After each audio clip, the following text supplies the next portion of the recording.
Quentin Grimes has been in the NBA for 4 years and has a career average of less than 10 points per game. But ever since he got traded to the 76ers, he's reached a whole nother level. Over his last 10 games, he's been averaging almost 28.5 points, 5 rebounds, and almost 5 assists. Just really solid numbers, and that includes 5 games with 25 or more points and 2 more games with 40 or more points. Plus, he's been shooting 54% from the field and 41% from 3. He's not just chucking up shots on a losing team, he's actually been really efficient. With everyone on the Sixers getting hurt and being shut down for the rest of the season, Quentin Grimes has more than stepped up now that he's been given the opportunity. Although I wouldn't be surprised if the Sixers ended up sitting him for the rest of the season too. Not because he's hurt or anything, but because he might single-handedly ruin their tank job. Their first round pick is only top 6 protected, so they need to lose as many games as possible, and I don't think Grimes cares about that whatsoever. In just his 9th game as a Sixer, we saw him beat the Warriors basically all by himself on national TV. He scored a career-high 44 points while shooting 18 for 24. Almost everything he shot was going in.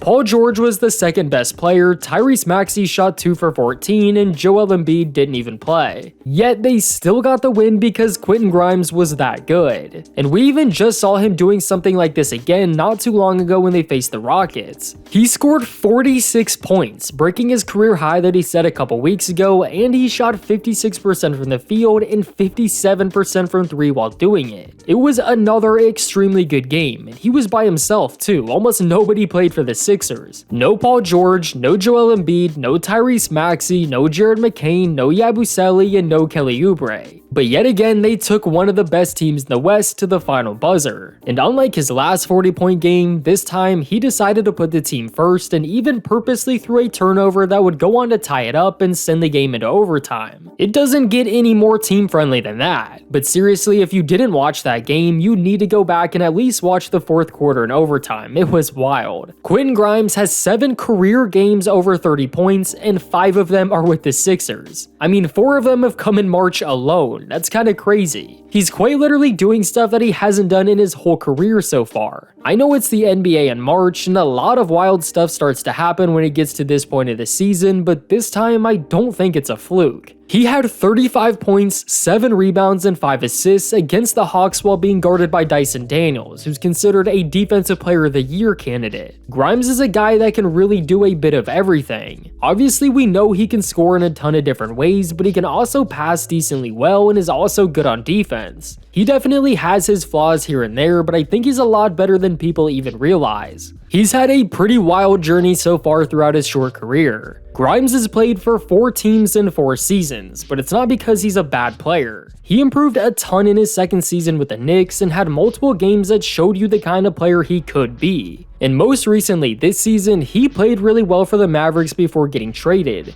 In the 47 games he played, he averaged 10 points, 4 rebounds, and 2 assists in only 23 minutes a night. And just like he is right now for the Sixers, he shot really efficiently. He had a 28-point game in a close win against Portland, close to a 23-point triple-double in a blowout win over the Lakers, and 5 more games with over 20 points. Basically, every time he got a lot of minutes, he scored a lot of points, so I'm not really surprised that he's actually having the success that he's having now that he's getting consistent starting minutes with the Sixers. This is almost the exact same thing we saw with him in college. He was a starter in his first year at Kansas, but wasn't even close to being one of the main options. Then he transferred to Houston, where his role would be a little bit bigger right away, and by his 3rd and final season, he was an All-American. It's been a pattern in his career where the more opportunity he gets, the better he plays. It might take him a minute to get adjusted, but once he is, then it's smooth sailing. It also honestly shows his work ethic and willingness to get better. Improving literally every single season isn't something that just happens. Maybe for some, but for the most part, you actually have to put the work in. I mean, you gotta remember, this dude was a 5-star prospect coming out of high school and the 8th best player in the entire class of 2018 that had Zion, RJ, and Cam Reddish. I know high school rankings don't always mean you're gonna have success later on, but he's shown his potential for a very long time. It's just we're only now seeing what he looks like as one of the main options, and the 76ers are one of the few teams this season that would be willing to give him that. Although if the Mavericks never traded him, then he'd probably be getting similar playing time as he is now. And technically, you could consider Grimes yet another player that the Mavericks fumbled. They simply didn't want to pay him what he wanted, so they got what they could out of him, which was Caleb Martin, who's played 5 games by the way. And to make it even worse, they gave up a second-round pick too, but I won't go too much into that situation because at this point I truly feel bad for Mavericks fans. Now, the big question is if he'll re-sign with the 76ers or go somewhere else. Wouldn't it be something if Grimes continued to lead them to wins and cause them to lose their draft pick just to leave in the offseason?